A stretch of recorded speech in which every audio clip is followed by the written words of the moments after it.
कि हम जिक्र कर रहे हैं कि पीपल्स पार्टी का इन रवैयों का। निसार खोड़ो साहब इस वक्त हमारे साथ हैं और हम चाहेंगे कि उनको वेलकम भी करें।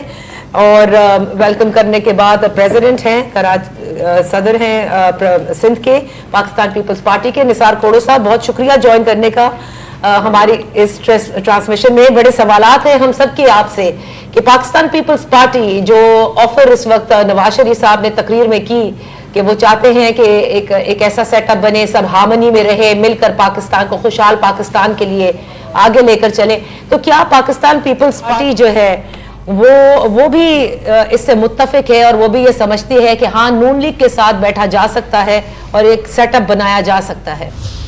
देखिए, ये खास एक जनरलाइज्ड बातें हैं जिसमें सियासतदान कह रहे हैं कि इस वक्त पाकिस्तान में वो स्टेबिलिटी उस तरह की नहीं रही और इसी वजह से भी किसी खास पार्टी को कोई इतनी मेजॉरिटी या लीड नहीं मिली। सबको एक दूसरे की जरूरत है, सबको एक दूसरे की जरूरत है। बिलावल साहब क्या कहते हैं, हम भी तकसीम की सियासत नहीं चाहते, हम भी ये नहीं चाहते, या वो भी उसी तरह की बातें कर रहे हैं। वो उनके अल्फाज दूसरे होंगे, नवाज शरीफ के अल्फाज दूसरे किस्म के होंगे, लेकिन ये सीधी सी हकीकत है कि अब पाकिस्तान में किसी भी सियासी पार्टी को सिंपल मेजॉरिटी नहीं मिली और जब नहीं मिली तो फिर जाहिर है एक दूसरे की मदद करके ही हुकूमत बन सकती है।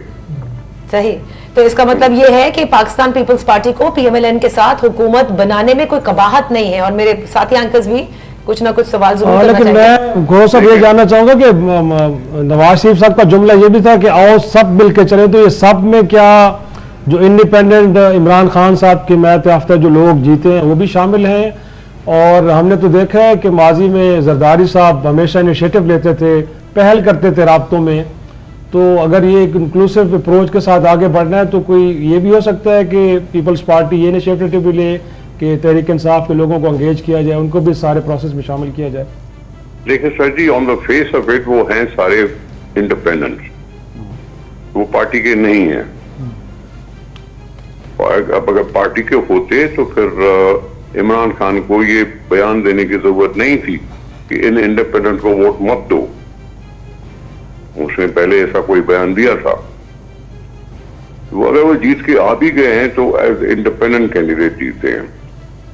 Technically speaking they are free to do what they want within the stipulated time. वो 3 दिन का होता है या कितने दिन का भी होता है मुझे नहीं मालूम, 3 दिन। इसलिए वो हैं आजाद और अपनी मर्जी का फैसला कर सकते हैं। इसी तरह से फैसला होगा जैसे पिछली दफा इमरान खान साहब को लोग ज्वाइन करा दिए गए थे। आपको याद होना चाहिए कि इमरान खान भी मेजॉरिटी नहीं था, सिंपल मेजॉरिटी उसको कौमी असेंबली में नहीं मिली थी, लेकिन उसके साथ लोग मिला दिए गए या लोगों ने खुद उनको पसंद किया, ये मुझे नहीं मालूम, लेकिन और उस टाइम में उनकी स्ट्रेंथ बढ़ी और फिर जो कुछ हुआ। तो अभी भी आजाद लोग हैं, वो कोई भी फैसला कर सकते हैं। निसार खोड़ो साहब, जिस तरह बिलावल साहब ने कैंपेन चलाई उसमें उनका जो टारगेट थे तनकीद का वो मियां नवाज शरीफ थे और मुस्लिम लीग नून थी। क्या इस सिनेरियो पे पीपल्स पार्टी काम कर रही है, सोच रही है कि माइनस मुस्लिम लीग ये इंडिपेंडेंट्स हैं, दूसरे हैं, उनके साथ मिलाकर वफाक में हुकूमत बनाई जाए?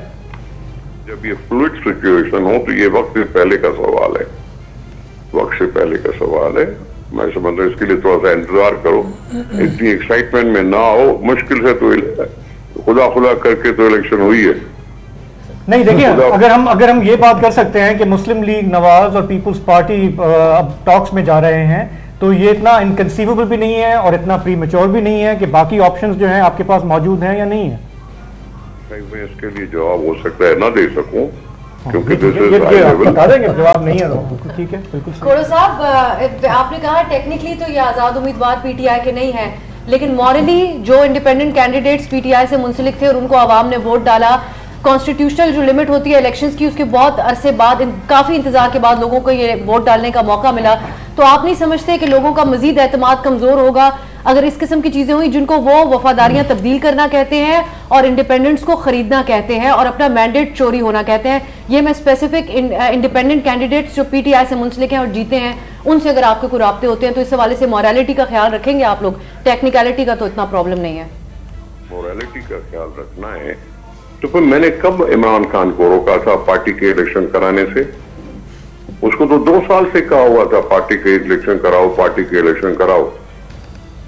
टेक्निकली स्पीकिंग आज वो एक रजिस्टर्ड पार्टी नहीं है, आज एक रजिस्टर्ड पार्टी नहीं है तहरीक इंसाफ।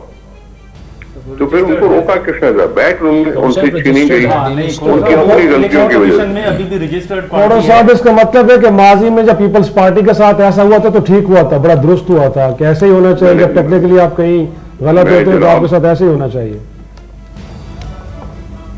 खोड़ो साहब, आपको हमारी आवाज आ रही है? हाँ आ रही है, मेरी आवाज आ रही है? जी जी बिल्कुल आ रही है। उनको बता दें भाई साहब को कि जनरल मुशर्रफ ने कहा था कि जो लीडर मुल्क से बाहर बैठा हुआ है वो किसी भी पार्टी का चेयरमैन और सदर नहीं हो सकता।